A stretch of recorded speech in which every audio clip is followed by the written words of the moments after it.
Bab 2, Dasar-dasar pemetaan. Pengertian peta. Kata peta berasal dari Yunani, mapa, yang memiliki arti taplak atau kain penutup meja. Peta secara sederhana diartikan sebagai gambaran permukaan bumi yang disajikan dalam bidang datar, dapat diperbesar dan diperkecil dengan skala tertentu.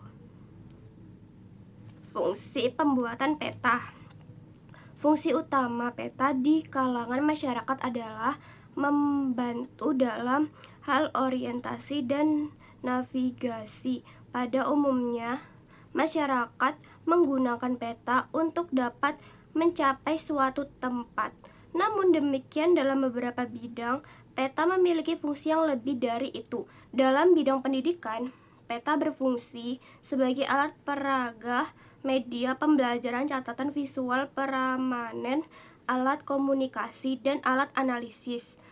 Adapun dalam bidang pertanahan, peta berfungsi sebagai sarana menyimpan data, menunjukkan posisi atau letak, dan memperhatikan bentuk serta ukuran dari bidang tanah. Misalnya, menunjukkan situasi yang sah seperti keadaan hak milik tanah. Tujuan pembuatan peta.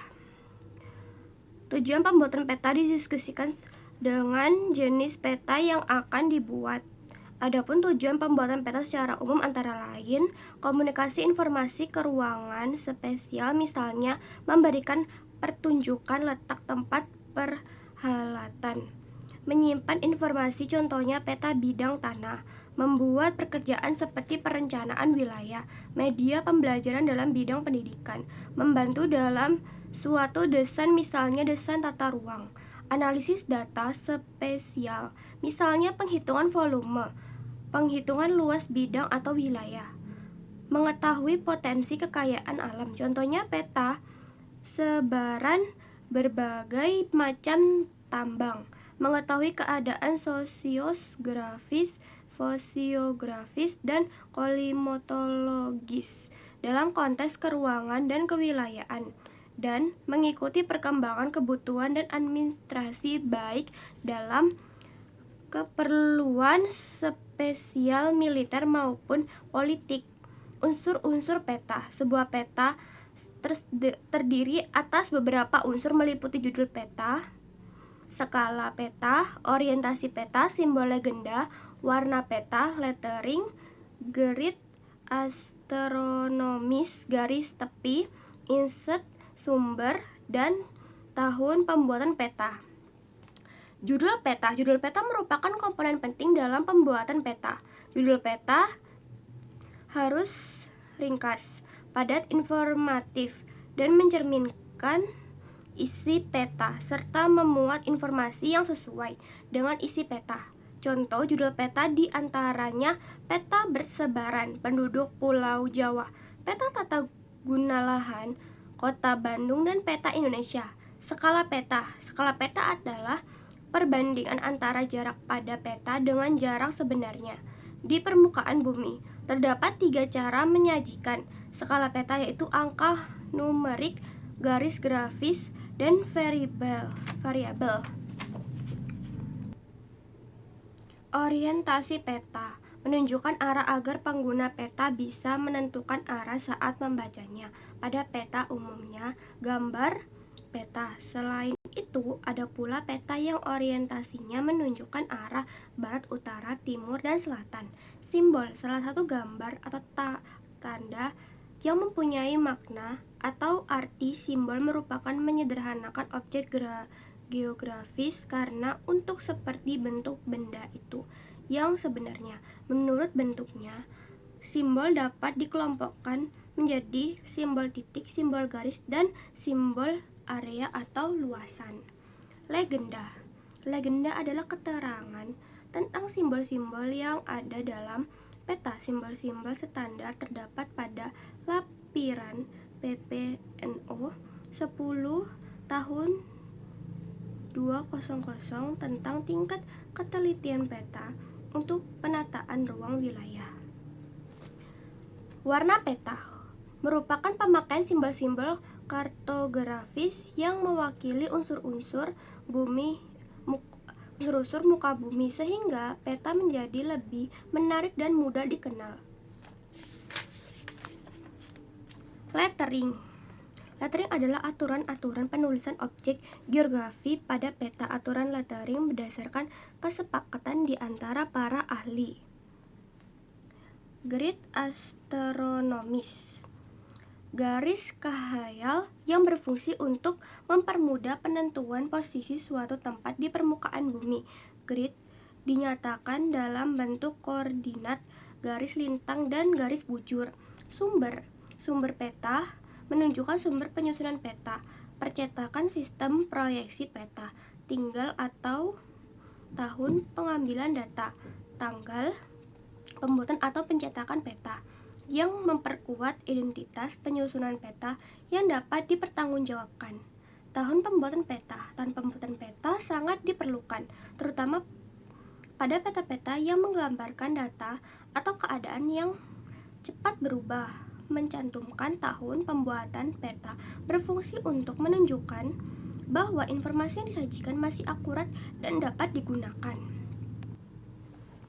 Garis tepi membatasi muka peta jika area atau daerah yang dipetakan agar digaris batas. Kerangka tersebut dapat berbentuk bujur, sangkar, persegi panjang, ataupun bentuk yang tidak beraturan, mengikuti batas terluar dari area yang dipetakan.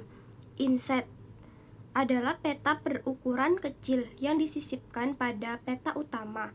Inset berfungsi untuk memberikan penjelasan mengenai lokasi yang terdapat pada peta. Jenis dan proyeksi peta. Jenis peta. Jenis peta berdasarkan isi. Peta khusus, peta tematik, yaitu peta wilayah yang menyajikan data dan informasi tertentu. Contohnya, peta curah hujan, peta tata guna lahan, dan peta industri. Peta penduduk. Peta chorografi, yaitu peta yang menggambarkan seluruh atau sebagian permukaan. Peta chorografi umumnya berskala sedang hingga kecil. Peta umum. Peta yaitu peta yang menggambarkan seluruh ketampakan yang ada di permukaan bumi, menggambarkan keadaan umum daerah yang dipetakan. Jenis peta berdasarkan skala. Pengertian dan jenis-jenis skala berdasarkan skalanya. Peta dibedakan atas peta kadastral, peta besar, peta skala sedang, peta skala kecil, dan peta skala geografis.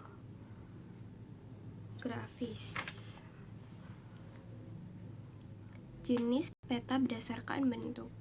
Peta digital adalah peta yang dibuat menggunakan buatan komputer. Peta digital dapat ditayangkan melalui monitor komputer maupun layar televisi.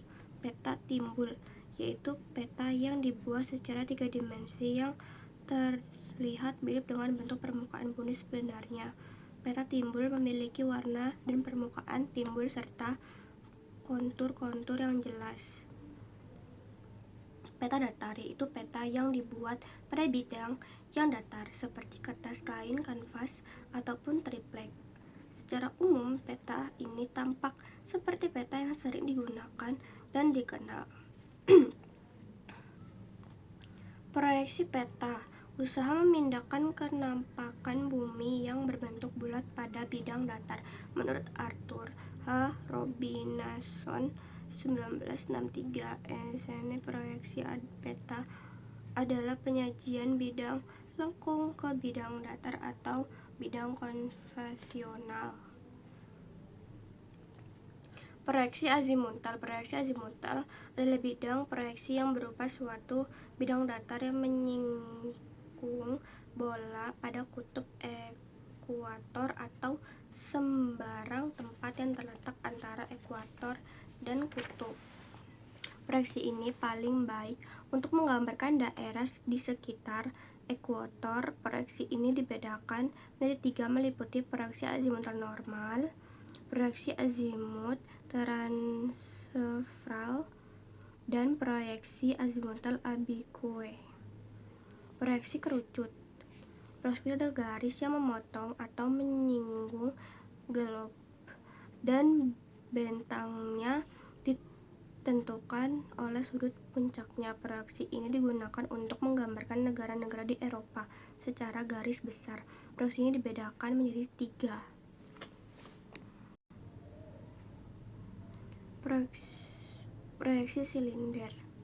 Proyeksi silinder adalah semua garis horizontal dan merintian berupa garis lurus vertikal. Proyeksi ini baik digunakan untuk memetakan daerah di Khatulistiwa. Namun demikian, proyeksi ini tidak sesuai digunakan untuk pemetaan daerah yang berada di sekitar kutub. Konsep dasar penginderaan jauh. Satelit merupakan salah satu wahana yang digunakan dalam penginderaan jauh.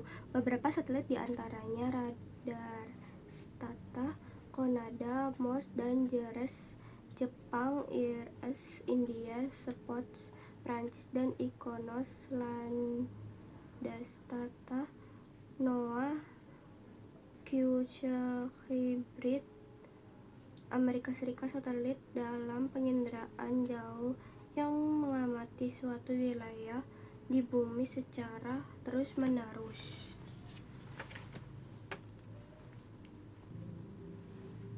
Sumber tenaga.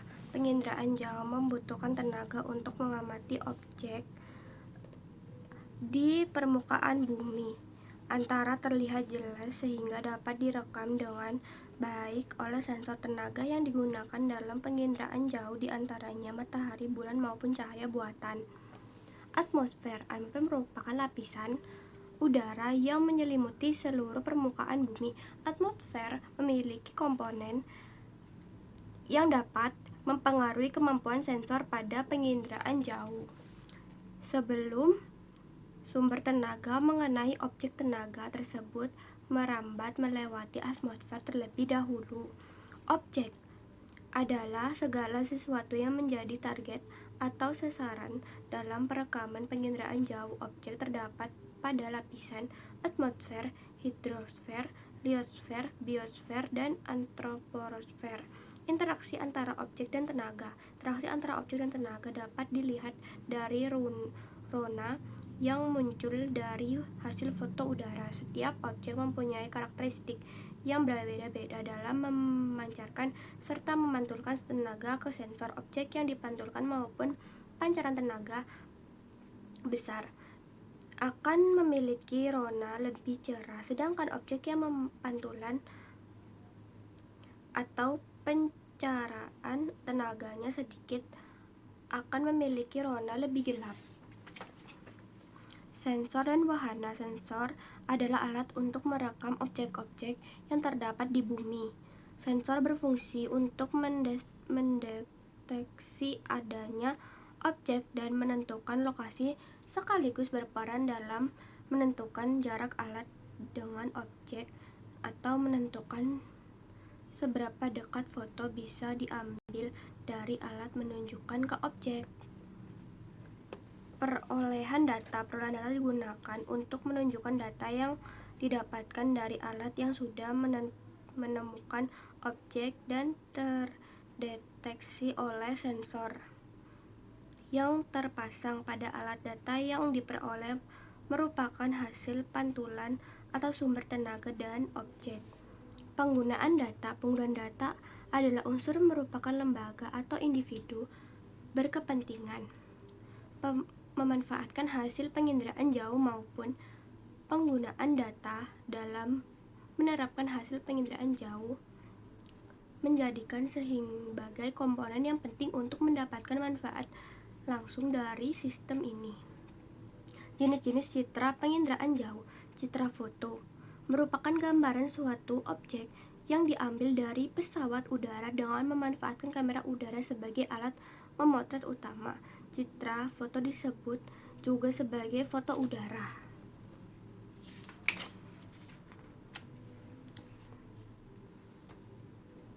Berdasarkan sistem wahana, sempurna yang digunakan, citra foto dapat dibagi menjadi foto udara dan foto satelit berdasarkan jumlah dan jenis kamera. Berdasarkan jumlah dan jenis kamera yang digunakan, citra foto dan dibedakan menjadi dua, yaitu foto tunggal dan foto jamak. Berdasarkan warna ada yang digunakan, citra foto dibedakan menjadi dua, yaitu foto berwarna dan foto berwarna asli. Citra non-foto. Citra non-foto merupakan gambar suatu objek yang diambil dan satelit dengan memanfaatkan sensor. Citra non-foto disebut juga sebagai foto satelit. Citra foto dibedakan berdasarkan spektrum elektromagnetik, sumber, sensor, dan wahana.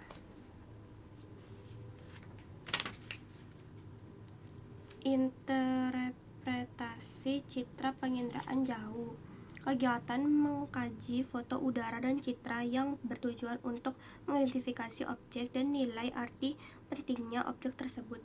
Secara sederhana, interpretasi sering pula diartikan penafsiran seseorang yang melakukan interpretasi dinamakan interpreter, dan penafsir yang melakukan interpretasi citra penafsirasi dapat lebih mudah menganalisis karena telah mengenal kenampakan objek yang tergambar. Unsur interpretasi citra. Unsur interpretasi citra terdiri dari bentuk, ukuran, rona, horizon, tekstur, bayangan, pola, situs, dan asosiasi. Bentuk merupakan konfigurasi atau kerangka suatu objek seperti persegi, memanjang, dan oval. Bentuk juga terkait dengan susunan atau struktur yang lebih rinci, misalnya gunung yang berbentuk kerucut, gedung sekolah yang biasanya merupai bentuk huruf U atau L. Bentuk dari objek dapat membuat menginterpretasi citra.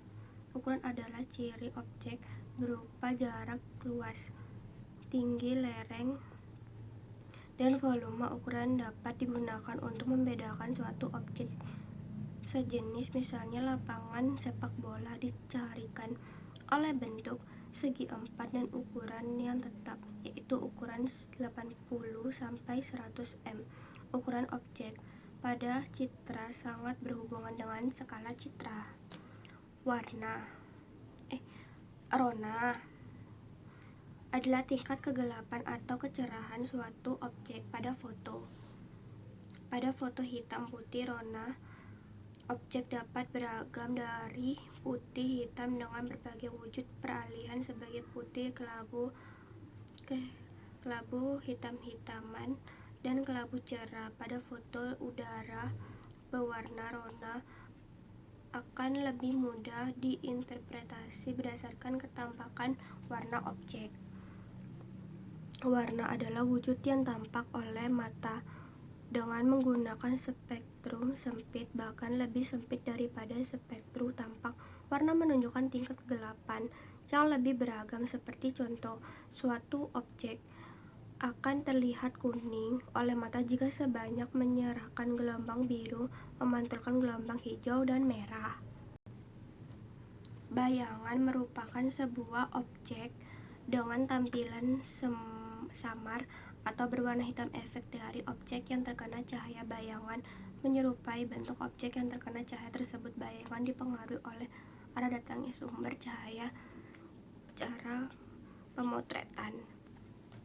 Pola adalah kecenderungan bentuk sebuah objek yang terdapat dalam citra. Contohnya, permukaan transmigrasi dikenal dengan pola yang teratur, yaitu ukuran rumah dengan jarak dan lurus bangunan, yaitu seragam dan selalu menghadap ke jalan. Tekstur. Menurut Kiefer dan Handy 2018, tekstur merupakan frekuensi perubahan rona dalam citra ataupun menurut Sutanto dalam Handa 2018 tektur dihasilkan oleh kelompok unit ketampakan kecil yang dinyatakan dalam bentuk kasar, halus, ataupun belang-belang. Situasi adalah letakkan dari kedudukan suatu objek. Terdapat lingkungan bintang alam yang berada di sekeliling, contohnya hutan bangkalan ditandai dengan rona gelap dan ada di kawasan tepi pantai. Asosiasi merupakan keterkaitan antara suatu objek dan objek lain, di mana dengan terdapat sebuah objek menjadi petunjuk bagi keberadaan objek lain. Contohnya perkampungan biasanya dekat dengan jalan dan lahan pekarangan yang ditumbuhi tanaman.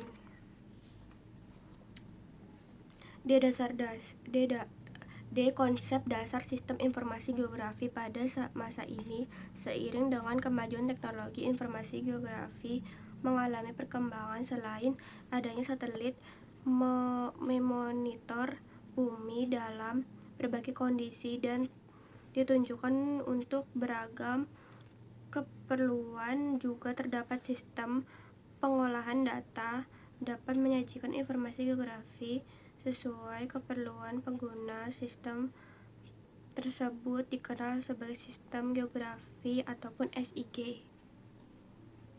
Pengertian sistem informasi geografi. Sistem informasi geografi SIG atau Geographical Information System (GIS) merupakan suatu sistem yang menggambarkan komputer sebagai alat untuk memasukkan, mengolah, memanipulasi, menganalisis, dan menyajikan sebuah informasi geografi untuk keperluan pengambilan keputusan. Komponen sistem informasi geografi. Sistem informasi geografi SIG merupakan sebuah sistem sehingga di dalamnya terdapat sebuah komponen yang paling berkaitan satu sama lain. Komponen dalam SIG terdiri atas perangkat keras, perangkat lunak, penggunaan data, dan metode.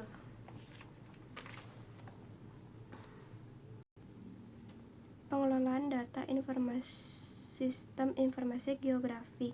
Masukan tahapan dalam melakukan analisis SIG adalah masukan atau input data. SIG memiliki dua jenis data. Data spesial ataupun data yang memberikan informasi geografi merujuk pada ruang dan atau lokasi di permukaan bumi. Data spesial tersimpan dalam bentuk titik, dot, garis, vektor, poligon, dan piksel. Data yang dibentuk titik meliputi ketinggian, tempat curah hujan, lokasi topografi, ataupun dalam bentuk garis meliputi garis jalan pipa air minum, pola aliran sungai, dan garis kontur.